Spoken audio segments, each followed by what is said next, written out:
रात्रीच्या वेळी जेव्हा सर्व जग झोपी गेले होते, तेव्हा सुधाच्या डोळ्यात झोप नव्हती. तिचे मन शांत नव्हते. ती जड अंतःकरणाने स्वयंपाकघरात लाडू करण्यात मग्न होती. तिचे डोळे सारखे पाण्याने भरत होते. मध्येच दृष्टी थोडी धूसर झाली की ती तिच्या साडीच्या टोकाने डोळ्यातून आलेले पाणी पुसायची आणि पुन्हा लाडू बनवायची.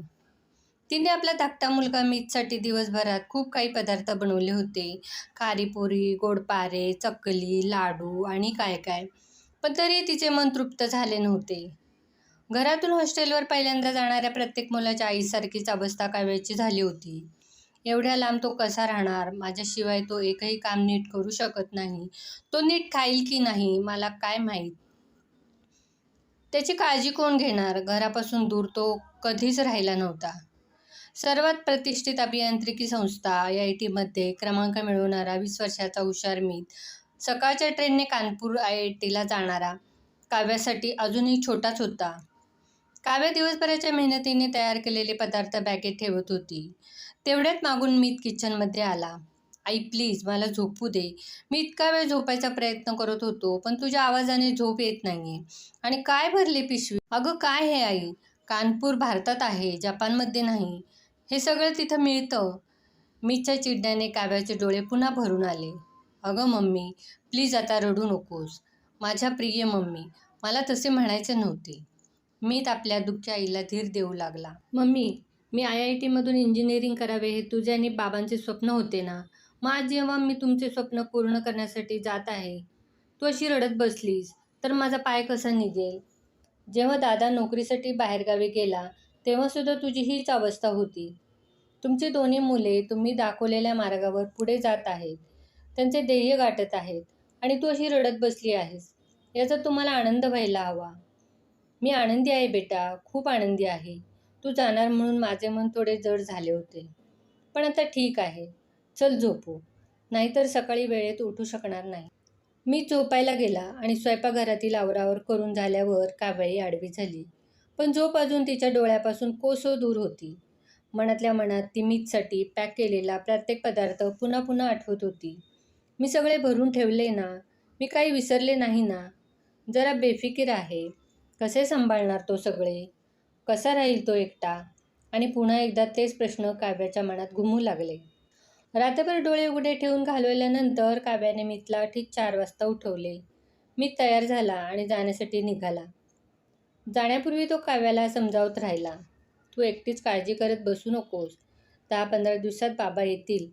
तुला हवे तर तू तोपर्यंत मावशीच्या घरी जा. माझी काळजी करू नको.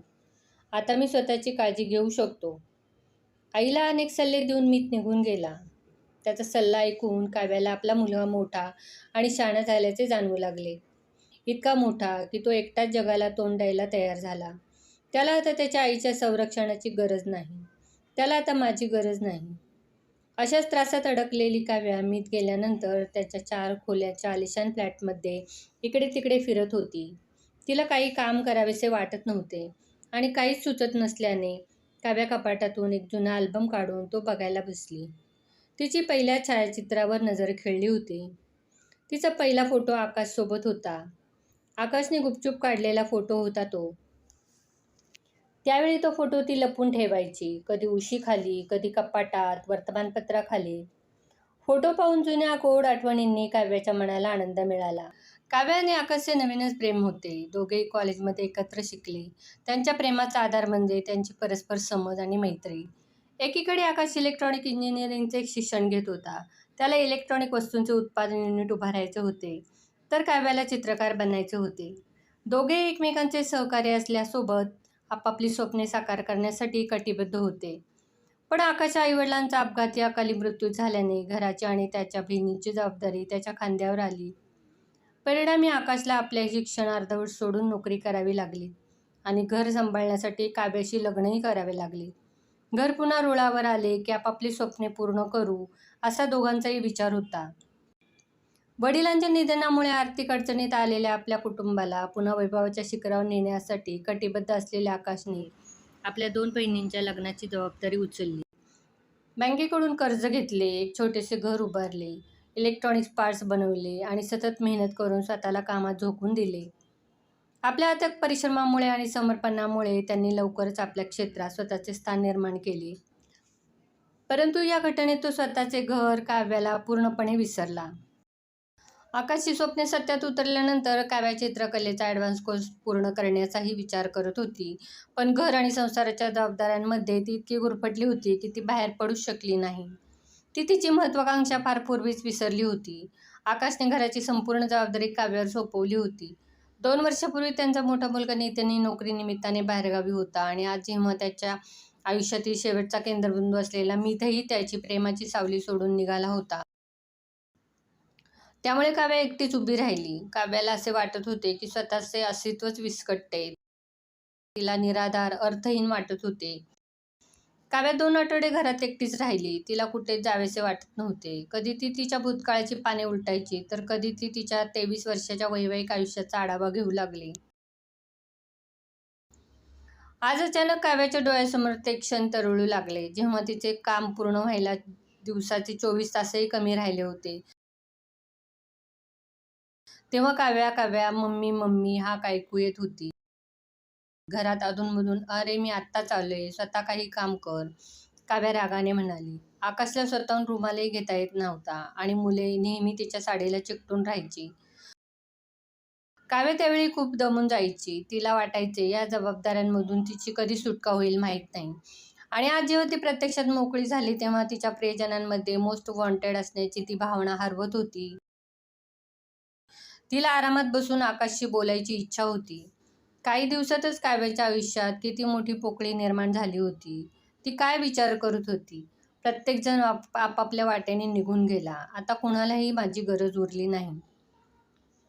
या ध्येयशून्य जीवनाचा भार मी कसा उचलणार? तिला स्वतःचा मानसिक त्रासही समजत नव्हता. ती जितका विचार करत होती तितकीच ती तिच्या कोशात गुरफटत होती. आज सकाळी आकाशचा फोन आला होता. तो 2 दिवसांनी घरी परतत होता. प्रत्येक वेळी आकाश यायचा तेव्हा घरात आनंद भरून यायचा. पण यावेळी मात्र तसे काही झाले नाही.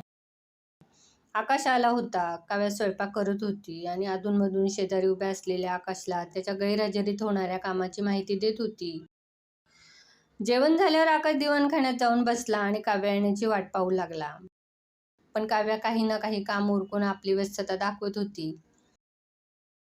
काव्या, ये थोडा वेळ इकडे बस, मला तुझ्याशी काहीतरी महत्त्वाचे बोलायचे आहे. हे ऐकून काव्याचे मन स्वतःशीच म्हणाले, अहो तुम्ही कधी काम सोडून माझ्याजवळ बसलात का? पण ती आकाशची नम्र विनंती नाकारू शकली नाही आणि ठराविक अंतर राखून दिवाणखान्यात जाऊन बसली. बोला. तिच्या बोलण्यातून तिला अजूनही कामाची घाई दिसून येत होती. काव्या, तू माझ्यावर खुश आहेस का? तुझी काही तक्रार नाही ना? आकाशने काव्याच्या डोळ्यात बघत विचारले. तक्रार? काव्याला तिच्या मनातले डोळ्यातून बाहेर पडून आकाशसमोर उभे राहिल्यासारखे तिला वाटले आणि त्याला सांगावे की हो, खूप तक्रारी आहेत. तिला स्वतःला माहीत नव्हते की किती आणि कोणते, परंतु काहीही सांगू शकली नाही. नाही, मी काय तक्रार करू?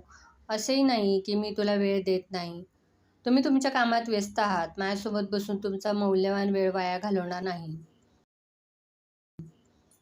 काव्याच्या बोलण्याने आकाश दुखावला गेला. त्याने पुढे येऊन काव्याचा हात हातात घेतला. काव्या, तुझ्यासोबत घालवलेला प्रत्येक क्षण माझ्यासाठी अनमोल आहे. माझे तुझ्यावर प्रेम आहे. मी तुझ्यासाठी किती उत्सुक आहे हे तुला कळू शकत नाही. तुझ्या कंपनीसाठी.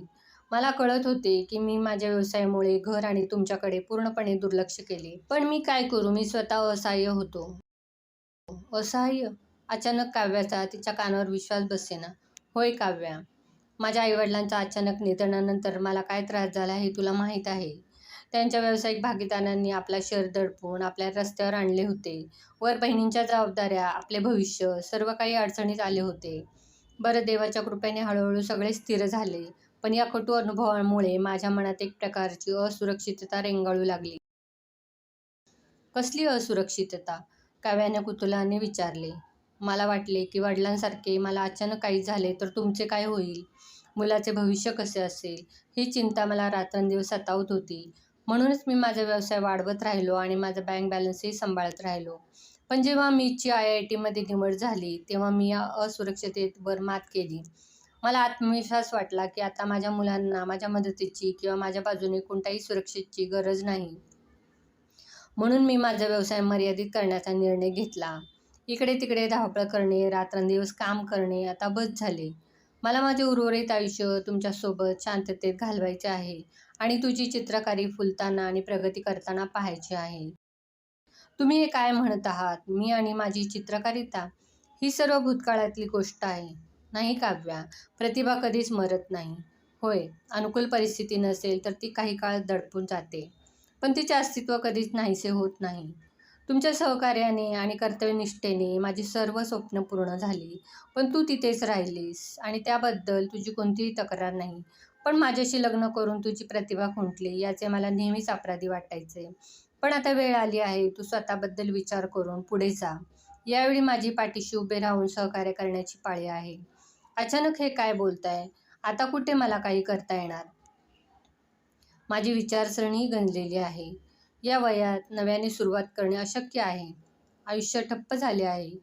नाही काव्या, आयुष्य अजून थांबलेले नाही. ते फक्त एका टप्प्यातून जात आहे. अजून बराच पल्ला गाठायचा आहे. खूप लांबचा पल्ला गाठायचा आहे. एकत्र एकमेकांचा हात धरून. खरेच, मी फक्त याबद्दल विचार करत आहे. असे वाटते की इतक्या वर्षानंतर असुरक्षिततेच्या आणि काळजीच्या छायेतून बाहेर पडून आता वेळ आली आहे की आपण आपले आयुष्य आपल्या पद्धतीने जगू. आपली अधुरी स्वप्ने पूर्ण करू शकू. आकाश बोलत होता आणि त्याची प्रत्येक गोष्ट, शब्द, काव्याचे बर्फाळ मन वितळत होते. मनातील सर्व पूरग्रह कुठे नाहीसे झाले होते आणि आयुष्यात काहीतरी करून दाखवण्याची संधी पुन्हा दार ठोठावत होती. 2 दिवसांनी मीतचा फोन आला. मम्मी, तू चित्रकलेचा ॲडव्हान्स कोर्स करत आहेस. तू चित्र काढतेस असे कधीच सांगितले नाहीस. पप्पांनी मला ते सांगितले. मम्मी, बेस्ट ऑफ लक. मला तुझा अभिमान आहे. तू तुझ्या वयाच्या महिलांसाठी एक उदाहरण आहेस. मम्मी. काव्या आपल्या मुलाच्या शुभेच्छांनी भावूक झाली होती. तर काही अंतरावर उभा असलेला आकाश काव्याच्या चेहऱ्यावर बऱ्याच वर्षांनी परतलेली चमक पाहत होता. एका वळणावर थोडा वेळ थांबून काव्याचे आयुष्य नव्याने झेप घ्यायला तयार होते. माझी आजची कथा तुम्हाला कशी वाटली हे कमेंट करून नक्की सांगा. अशाच नवनवीन कथा ऐकण्यासाठी चॅनलला सबस्क्राईब जरूर करा आणि बेल आयकॉनवर प्रेस करा, म्हणजे व्हिडिओचे नोटिफिकेशन तुम्हाला येईल.